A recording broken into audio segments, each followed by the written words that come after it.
I'm Sue Desmond-Hellman, Chancellor here at UCSF, and I wanted to welcome all of you, Mayor Lee, President Yudof, other distinguished guests and friends, and members of the UCSF community. Welcome to the official opening of the extraordinary stem cell building that rises above us. Today signifies a major milestone in the history of UCSF's stem cell research program.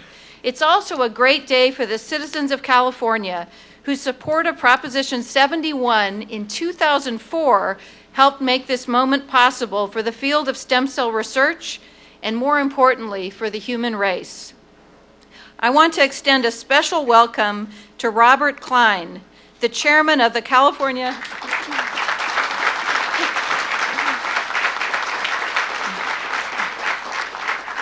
Robert Klein, the chairman of the California Institute for Regenerative Medicine, whose personal efforts mobilized the voters of California in support of the Stem Cell Research Initiative, and whose agency awarded UCSF a major grant towards construction of this building. I want to particularly express a very special welcome to 4 individuals, Eli and Edith Brode, and Ray and Dagmar Dolby.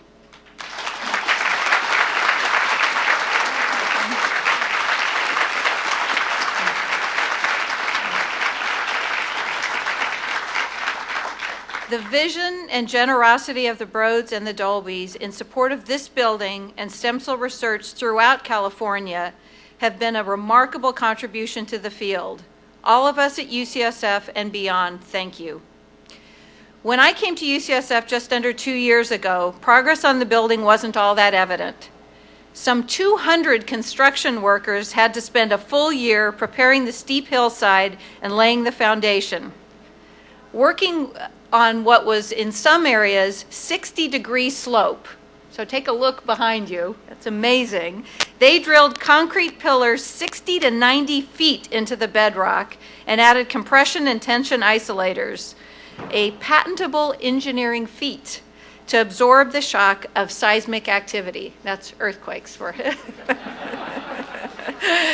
Because construction of the foundation began on the far western edge of the hillside, after 2 roads to bring in drilling equipment were established, people started to wonder when we would see a building. Susan Fisher, director of the Human Embryonic Stem Cell Program, reportedly grew worried. From her vantage point, there was no evidence that the serpentine-like structure was rising at all. I think it's fair to say that the end product is a feat of human ingenuity and is a testament to the architectural genius of Raphael Vanoli and the leadership of UCSF's architectural and construction teams led by Michael Bidet, Michael Toprikoff, and George Hastings with Smith Group and DPR Construction. So thank you to all these folks.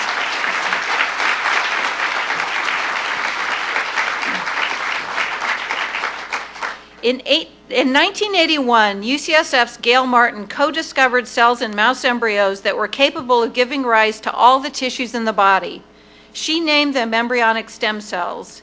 Little did she know that this momentous revelation would ultimately send a tremor through both society and national politics.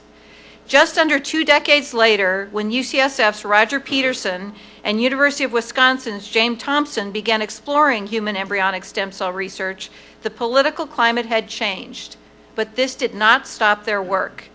10 years ago this month, UCSF scientists developed 2 of the first human embryonic stem cell lines in a modest lab.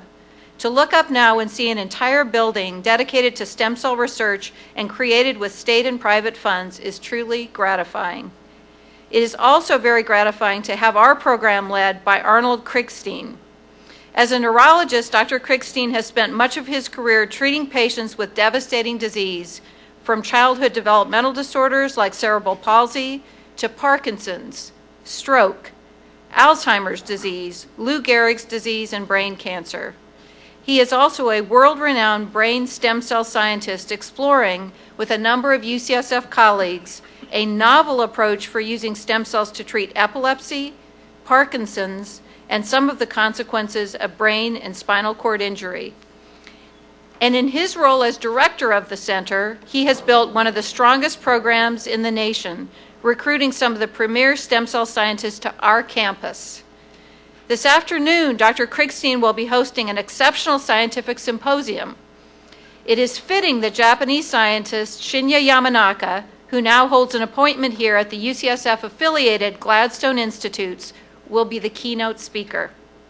In 2006, Dr. Yamanaka stunned the field when he reported that ordinary skin cells could be turned back to an embryonic-like state.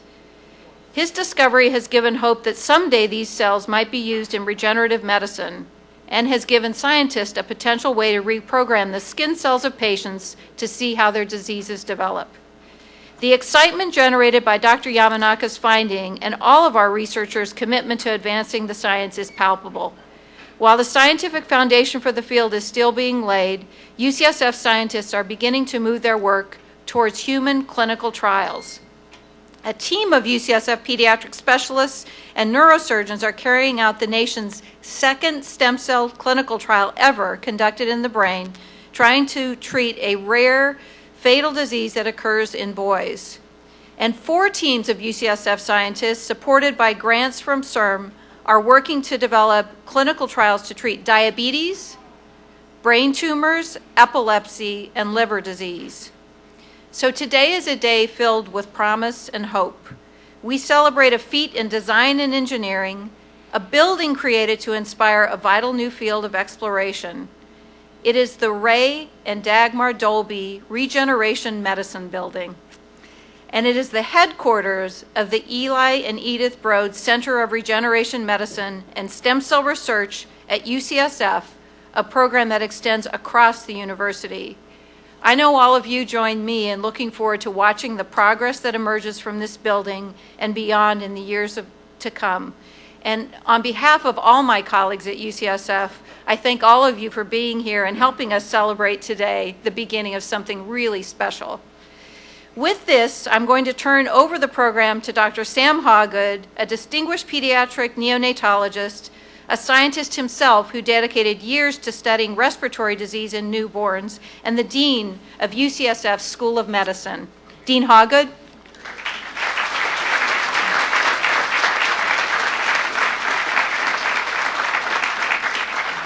Thank you, Sue. It's truly wonderful to be here today. I think stem cell biology, with its hope of replacement, repair, regeneration, has captured the imagination of the public, of scientists, of physicians alike. And this visionary building, I think, will capture the imagination of architects, engineers, as well as being the envy of scientists around the world. So it's particularly a huge pleasure for me to thank the Dolbys and the Broads for allowing this addition to our campus. Now, faculty and students from all 4 of our schools are engaged in discovery across the disciplines, ranging from basic science to clinical studies and beyond to bioethics and health policy. The pace of this activity is truly remarkable. Just 4 years ago, when this elegant building was just being conceived and our stem cell program was ramping up, we had no potential therapies in the pipeline. Now, as the Chancellor referenced, we are enrolling children in a groundbreaking clinical trial, currently with neural stem cells, and we have 4 different disease areas that are actively working to investigational new drug status. That progress here at UCSF and throughout the state of California is truly remarkable. The opening of the Ray and Dagmar Dolby Regeneration Medicine Building will further catalyze and accelerate this pace of discovery. So it's now my honor to welcome and introduce the roster of speakers that we have here today. Our first speaker this morning is San Francisco's new mayor, Edwin Lee. Mayor Lee has dedicated himself to the service of our city government, where he's been active since 1989. He was the city administrator for 6 years before being appointed mayor in January by the Board of Supervisors. So Mayor Lee, we are delighted to have you with us today. I believe your first official visit to UCSF as the mayor of our great city. Mayor Lee.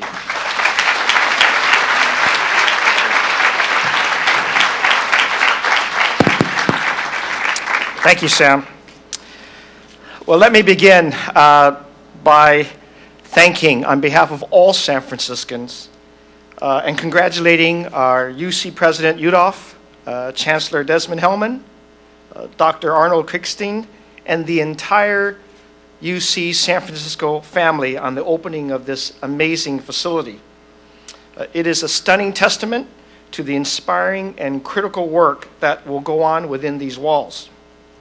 But I also want to thank and acknowledge Ray and Dagmar Dolby and Eli Brode for their generosity, without which this building would not have been possible. Their investment goes beyond the physical existence of this building and will pay dividends in the form of groundbreaking research to improve our research and disease preventive medicine approach.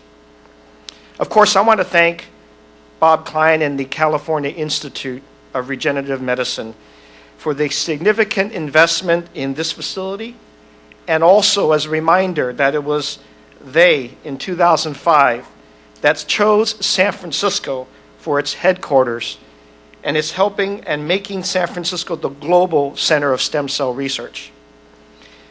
UC San Francisco has been a trailblazer in stem cell research for more than a decade.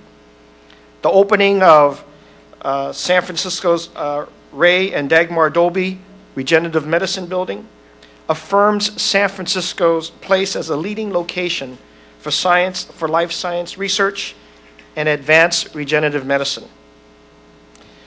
The Eli and Edith Brode Center of Regenerative Medicine and Stem Cell Research will drive innovations that will spin out new companies, creating new jobs and economic activity here in San Francisco, in the region, and in the state.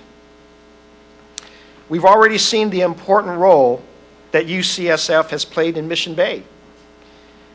As you will all recall, simply 7 years ago, we only had 2 biotech and life science companies in the city. Well, today there are 74 of those companies located in our city. That's a great testament to this leadership role.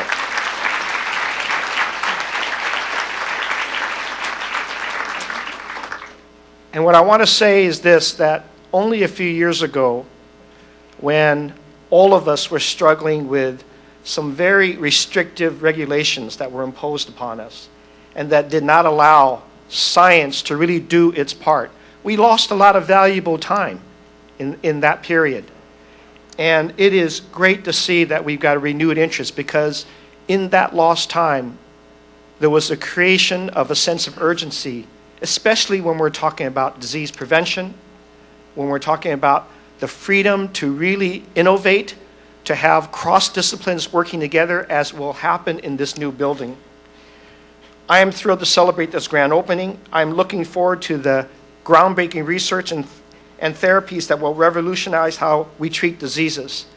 I'm looking for those breakthroughs that will cause this whole world to know that San Francisco wants to be and will be in the forefront with this kind of research. Thank you very much for this day.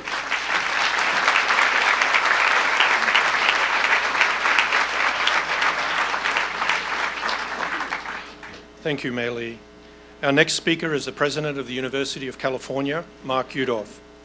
President Yudof is responsible for a university system that spans 10 campuses across the state and includes 5 medical centers and 3 affiliated national laboratories.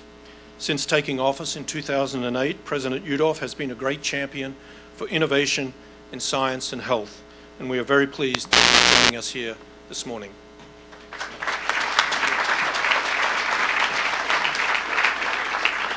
Dean, thank you very much, and I want to welcome everyone to this great event today.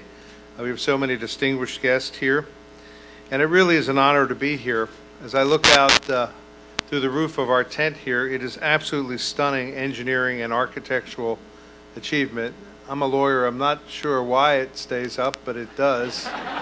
But what is really important is what goes on inside buildings, and I predict that the innovations and the scientific brilliance that will go on inside the building will match the architectural and the engineering achievements. With all the hand-wringing brought on by California's budget woes, it is sometimes very easy to forget that California is still a magical place, a place where people can come together to dream and to dare and to do big things. This stem cell building where we gather today is a monument to UCSF's pioneering research of stem cell science and investigations with the potential literally to rewrite the book on human well-being. But it's also a monument to California. It's a monument to a state that has, over hundreds of years, been an innovator. It's a monument also to the voters of California who supported this great enterprise.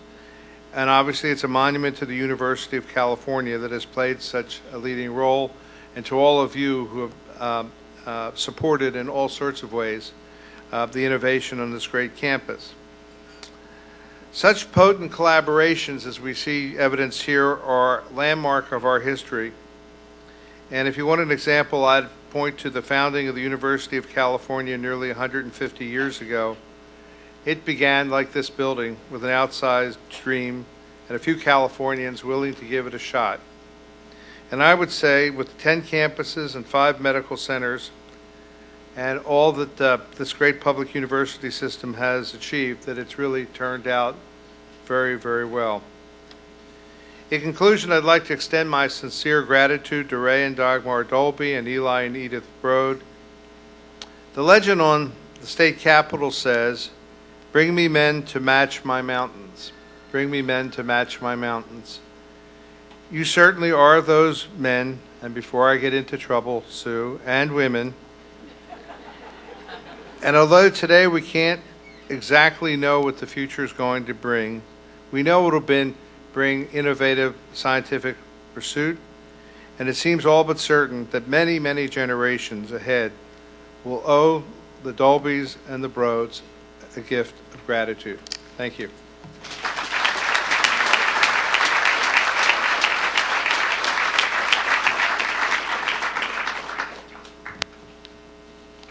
Thank you, Mark. I would now like to introduce Eli Broad, who is known both in the world of art and in the world of science as a great philanthropist and a generous supporter of visionary endeavors. Eli and Edith Broad were early supporters of stem cell research in the state of California and here at UCSF. We are proud that our stem cell program, the Eli and Edith Broad Center of Regeneration Medicine and Stem Cell Research,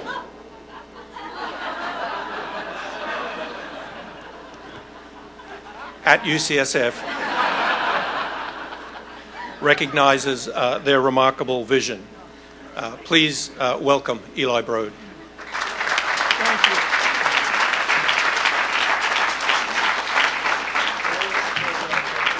Thank you, Dean Hogwood. Edie and I are most pleased to share in today's celebration. This is a celebration in which we want to salute Dagmar and Roy Dolby for their generous gift and support of this remarkable building. So let's give them a big hand.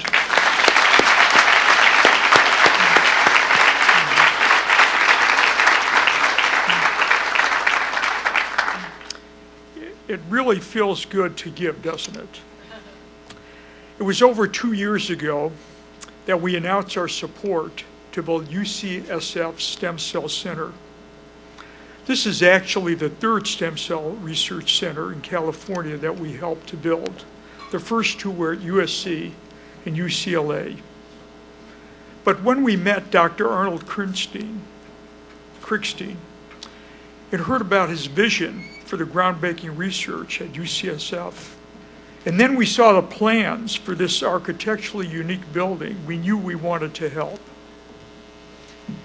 I don't know a whole lot about science and medicine, but we do know that stem cell research and genomics hold the greatest promise to improve the human condition.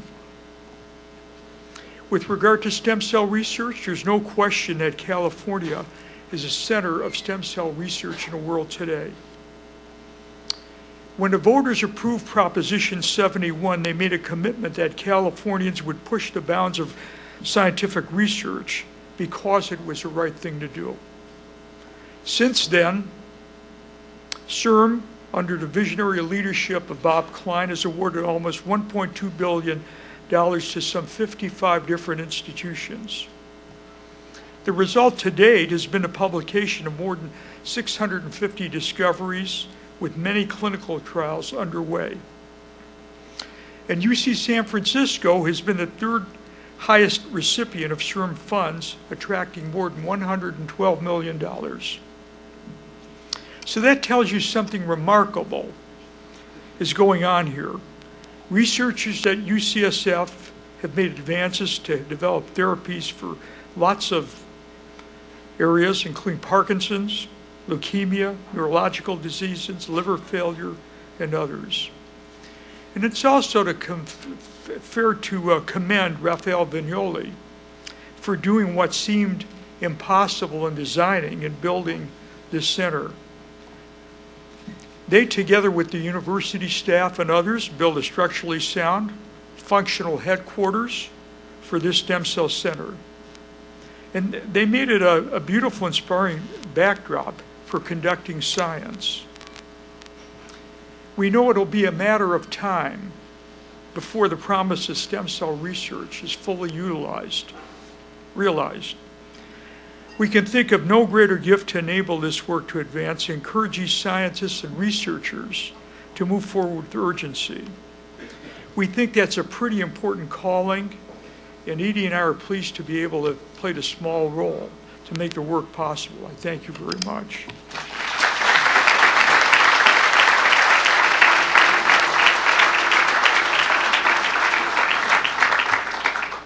Thank you. Our next speaker is Robert Klein, Chairman of the Governing Board of the California Institute of Regenerative Medicine, known as CIRM. This institute is the state agency that was established by Proposition 71, a proposition led by Robert Klein, to manage the process for stem cell research funding authorized by California voters. Now, I see in the audience a number of ICOC, or the governing board of CIRM, as well as a number of CIRM officers and staff. And I wonder if you're in either of those two categories, if you could just stand briefly and be recognized for the work that you do.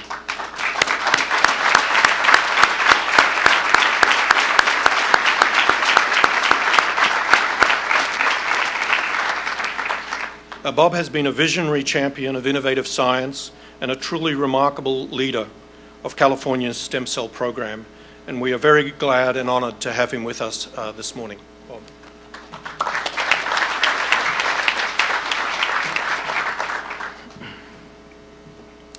It is only appropriate that I begin today in thanking the community of leaders that really has made this tremendous, spectacular accomplishment of the Ray and Dagmar Dolby Stem Cell Research Building possible in the Eli and Edith Broad Stem Cell Research Center. I would like to therefore start by thanking a few of the champions of stem cell research who are here. They are really the modern Medici of California. So we know that Ray and Dagmar Dolby and Eli and Edith Broad really drove the critical contributions for this accomplishment. We also have Francis Bowes here today, Bill Bowes. Richard Blum was going to be here, a great supporter, buying bonds to keep this agency moving during the litigation.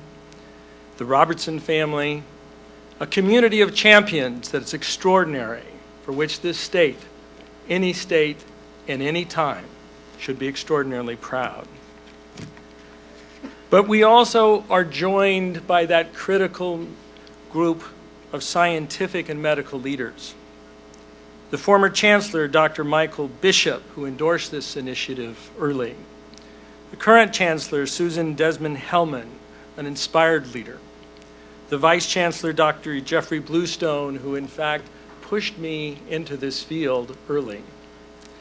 Dean Sam Hoggood, a member of our governing board of the agency. And Director Arnold Krickstein. But we must really emphasize that there's 7 million visionary California voters that went all the way down the bottom of that ballot, past all the elected officials, past all the other propositions, 7 million voters. To put that in perspective, the governor was just elected in 2010, 6 years later, with 5.4 million votes. So we have an incredible constituency that is our mandate to serve. And on the board with me here, those members who have stood, besides Dr. Hoggood, are Michael Goldberg, David Serrano-Sewell, the vice chair of the facilities board that made this recommendation for this award, Jeff Sheehy, a member of this institution and a member of the facilities board, David Lichtinger, who is the chair of that facilities board, but not a member of our governing board, and Senator Art Torres, the vice chair of our governing board.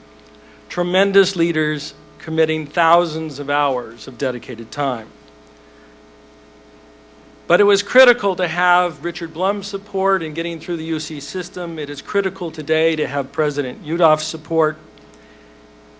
And it is critical and has been phenomenal in San Francisco to have the support of City Attorney Dennis Herrera, who is here today, who drove Mayor Newsom's vision of making San Francisco the home of our headquarters.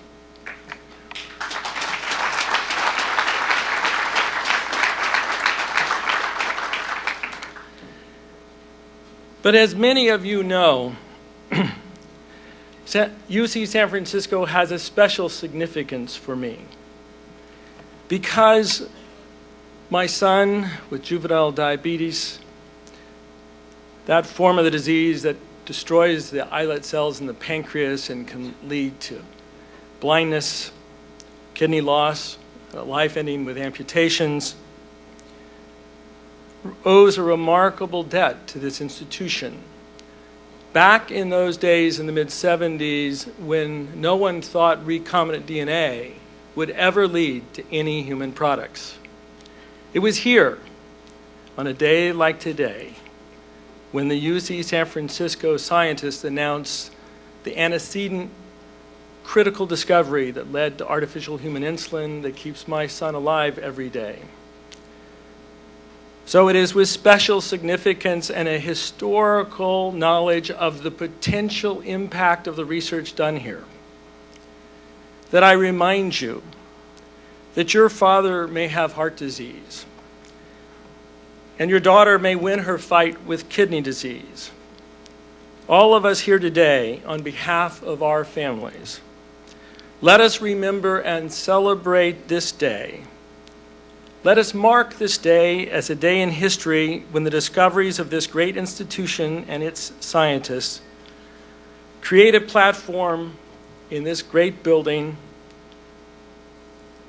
that can launch a new sea of discovery, can launch science into a new sea of discovery, stem cell research science, built on the early works of UC San Francisco Dr. Gail Martin, who, as the chancellor said, identified stem cells in mice, building a foundation for this whole new field. It is this research that brings us the possibility of changing the future of human suffering. The extraordinary work of UC San Francisco has been lauded and validated by being first nationally in medical research grants of the NIH, and has been cited in California. UCSF has won over 112 million in grants from our agency. UCSF is at the spear point of an entire new field of medical research. From the beginning of time, mankind dreamed of one day having the knowledge to rebuild, to restore, to regenerate any part of the human body. We stand here today with the scientists, the postdocs, the grad students, and the facility, a world-class ship for discovery, to deliver on that dream. May we then remember that we were all here, a part of history, on the formal launch for a new chapter of mankind, at a stem cell research facility that is the envy of the world, with researchers who, for our children, yours and mine, may rescue their families from years of suffering from chronic disease and injury, and if we are unreasonably lucky, These scientists, with their sacrifice and dedication, may indeed save you and I from some of the ravages of that crucible of suffering. With these champions, with these scientific leaders, the milestones of progress UCSF delivers in stem cell research may exceed even our finest hopes and contribute to saving our lives, yours and mine. So this is our building too. Let us not forget then this day the words of the great English religious poet John Donne, who 400 years ago said,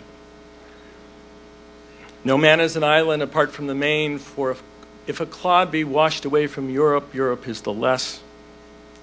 For every man's death diminishes me. So ask not for whom the bell tolls, for the bell tolls for thee." Thank you.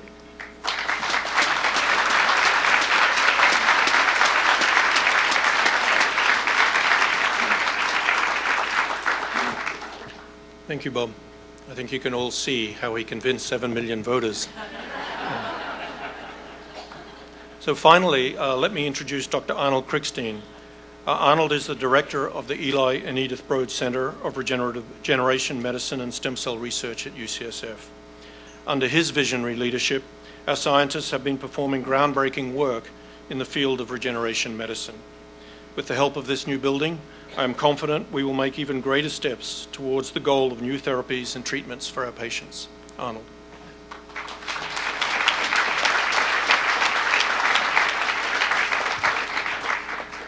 Thank you, Sam, Sue, and Eli, President Udoff, Mayor Lee, Bob, other distinguished guests and friends. Thank you so much for being here and participating in these festivities. You know, doctors are often famous for their gallows humor, and I remember 30 years ago when I was a junior resident, after a very long day when we had patient after patient that we could do very little for, patients with strokes, with ALS, and so on, very frustrating day. The chief resident summed up what he thought our role as neurologists were in those days in 2 words, and those were diagnose and adios. And I must say, even at that time, it wasn't always the case. But over the years, I think all of us have been frustrated by patients that we see with diseases that we really can't manage, we can't control.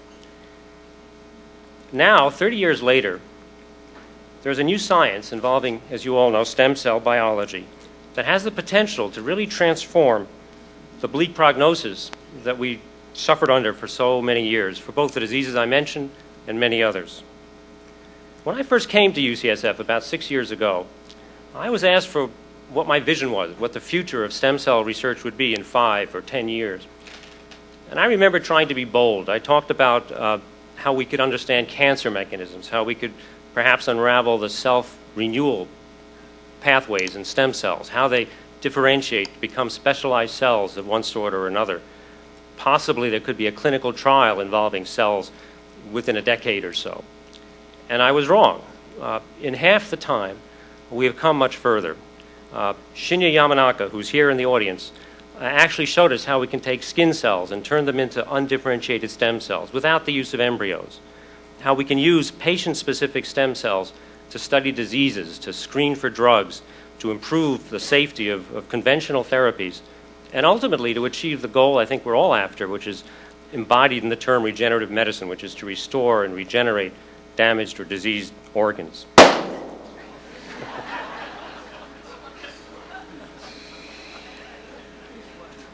And in fact, as you've heard already at UCSF, we're in the midst of a clinical trial that involves neural stem cells in boys who are suffering from a fatal, horrible illness, Pillay-Merzbacher disease.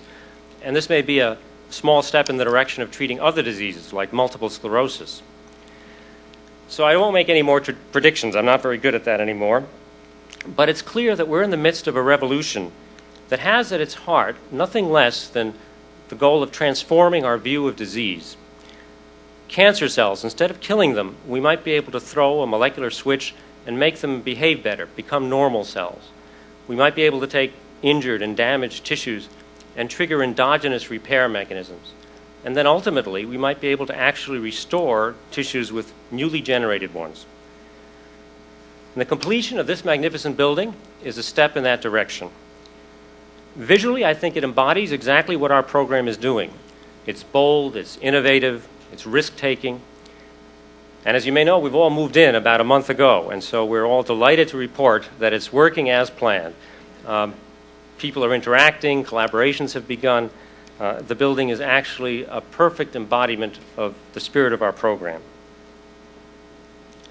I'm privileged and honored to represent the talented scientists, the students, and the postdocs who are currently working in that building.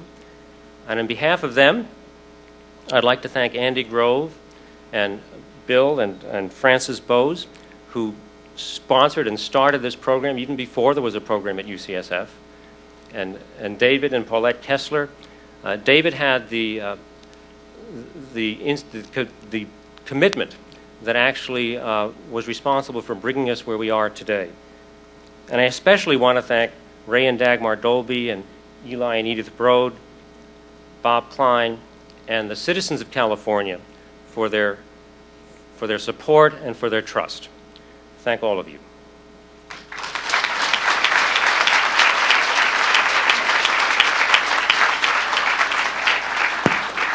So before inviting the Chancellor back to the podium to close the ceremony here this morning, I'll invite Bob back for just a second to make a couple of other recognitions. I would just like a moment to say that this phenomenal community we have here is joined globally by 10 nations who are funding partners for scientists in California when those nations' scientists join us. And Dr. Alan Trounsden, our president, who I got to come all the way from Australia, if he could just stand again for a second.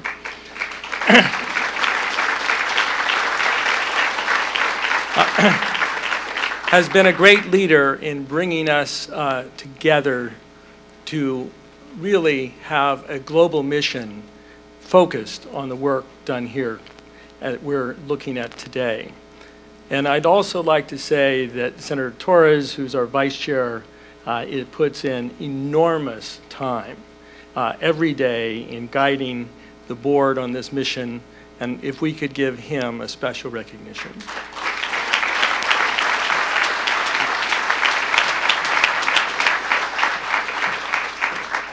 Thank you, Bob. I know all of you can hear the excitement in the voices of our speakers today and know how much we look forward to hearing the future of the science in these buildings. So I would encourage everyone who hasn't had a chance yet to have a tour of the building, meet the scientists, get to know the place. You're all welcome to do so. It's fantastic science and a fantastic location. So look, I brought a musical. I'm not going to sing. That's the really good news. Are you guys ready? All right. This is our equivalent of a drum roll. Now I'd ask all of you to just look upward towards our beautiful new building. Ladies and gentlemen, at this moment, looking skyward, we officially celebrate the opening of our spectacular new building and the hope that it represents.